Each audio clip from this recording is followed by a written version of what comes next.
सम्पूर्णमा नमस्कार। म खिमा विश्वकर्मा, राष्ट्रिय स्वतन्त्र पार्टीको प्रतिनिधि सभा समानुपातिक उम्मेदवार। म आज नेपाली भएर नेपाली दाजुभाइ दिदीबहिनीलाई प्रश्न गर्न चाहन्छु। मेरो प्रिय मतदाता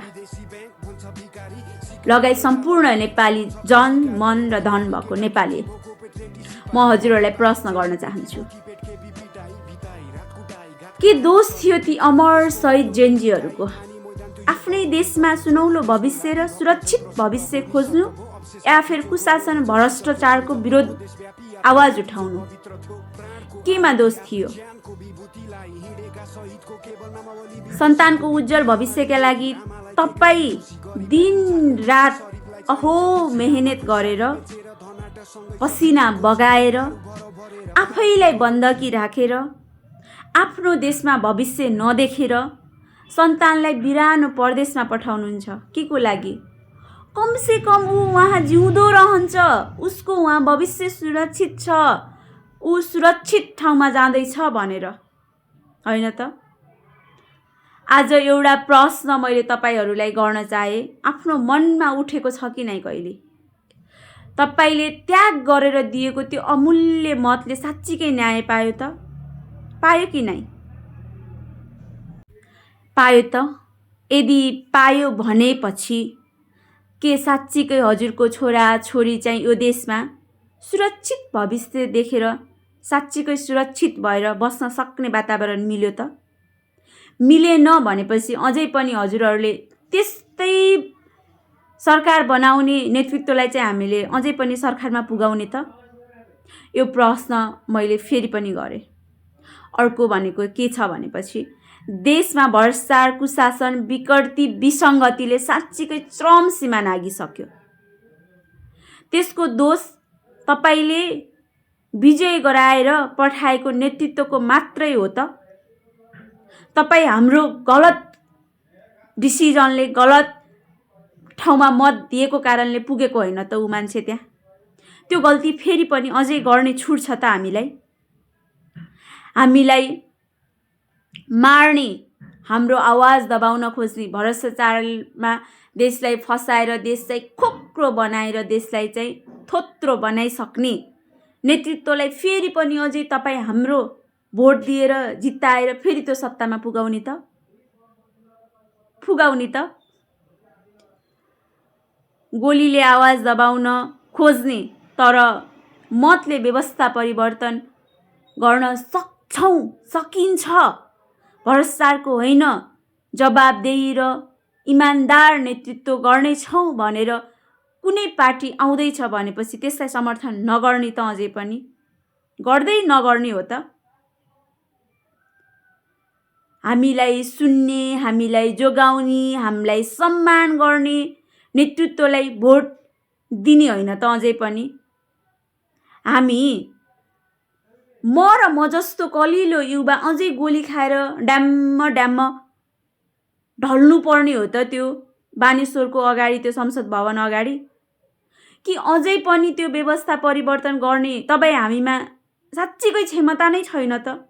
हामीले गलत सही के भयो, यत्रो वर्षसम्म हामीले चाहिँ कहाँनिर चुक्यौँ, हाम्रो देश चाहिँ किन पछाडि धकलियो भनेर अझै पनि बुझ्ने टाइम आएन त? आयो भनेपछि के गर्ने र आएन भनेपछि चाहिँ अझै के गर्न चाहनुहुन्छ? हजुरको जस्तो मनमा प्रतिक्रिया आउँछ, जस्तो प्रतिक्रिया आउँछ मेरो कमेन्ट मार्फत त्यस्तै दिनु होला। मैले हजुरहरूलाई कसरी कन्भिन्स गर्न सक्छु, कसरी बुझाउन सक्छु, मैले अथाह मेहनत गरेर साँच्चीकै मैले एकजनालाई पनि कन्भिन्स गर्न सक्नु भनेको ठुलो कुरा हुनेछ। र कुशासन भ्रष्टाचारले चरम सीमा नागिसक्यो। तपाईँ हामी नबिदिँदासम्म, होइन, विदेश नजाँदासम्म देश भोकमारीमा पर्ने अवस्था आइसक्यो। त्यो कुरालाई चाहिँ हामीहरूले संशोधन गर्नुपर्छ, त्यो कुराको चाहिँ व्यवस्था चेन्ज गर्नुपर्छ। साँच्चीकै सही नेतृत्वलाई चाहिँ हामीले अब चाहिँ देश जिम्मा लाउनुपर्छ। त्यसको लागि चाहिँ हजुरहरूको एक मतको यति धेरै इम्पोर्टेन्ट रोल हुनेछ। प्लिज योचोटि गल्ती गर्ने छुट कसैलाई छैन र गर्नु हुँदैन। तपाईँले भोलि कसै अरू अन्य कुनै पार्टीलाई भोट दिनु भनेको फेरि पनि ती जेनजी बिचरा स्कुल पढ्दै गरेको बालबालिकाको के दोष थियो? तिनको रगत पिउनु बराबर हो तपाईँले। जसले जसले पुरानो पार्टीमा भोट हाल्नुहुन्छ र अझै पनि यही पार्टीदेखि नै व्यवस्था परिवर्तन हुन्छ भन्ने आश राख्नुहुन्छ नि, साँच्चीकै तपाईँको घरमा कि हाम्रो उमेरको बच्चा बच्ची नै छैन होइन? कि हजुरहरूलाई बच्चा बच्ची मरेको त्यो पीडा नै महसुस गर्न सक्ने क्षमता नै दिएनन् भगवानले? होइन भनेपछि 77-78 जनाको लासलाई टेकेर रगतको होली खेलेर फेरि सत्ताको कुर्सी यिनीहरूलाई चाहिने, अनि हामी नेपाली जनताले चाहिँ खुसी खुसी यिनीहरूलाई नै कुर्सी दिइराख्नु पर्ने। अब चाहिँ प्लिज सबैजना सचेत बनिदिनु होला। एकदमै यो टाइम भनेको हामीहरूले जति सक्यो होइन, जति सक्यो बुझाउन कोसिस गर्ने हो र हजुरहरूले बुझिदिनु पर्नेछ। योचोटि चाहिँ बुझिदिनुहोस्। देश साँच्चीकै परिवर्तन खोजिरहेको छ, देशले परिवर्तन हुन्छ, तर सही नेतृत्वलाई जिताउनु पर्नेछ। प्लिज एकचोटि राष्ट्रिय स्वतन्त्र पार्टीलाई भोट दिएर अत्याधिक बहुमतको सरकार गराइदिनुहोस्। बालेन्द्र शाह बालेन जस्तो मान्छे प्रधानमन्त्री बनेपछि नगरपालिकाको मेयर बन्दा त काठमाडौँ महानगरपालिकामा फोहोर गनाउन छोडेथ्यो भनेपछि देशको फोहोर त कति कुहिएर बसेको छ त्यो सफा गर्न टाइम लाग्ला, तर गनाउने देशलाई चाहिँ बाँचाउने गराउनु नै छ र जिम्मा तपाईँहरूकै हातमा छ।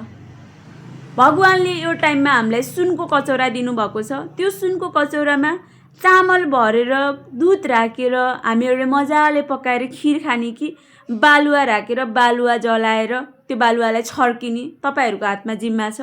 त्यसलाई चाहिँ बुझिदिनु होला। हस्, थ्याङ्क यू सो मच। जय नेपाल, जय देश।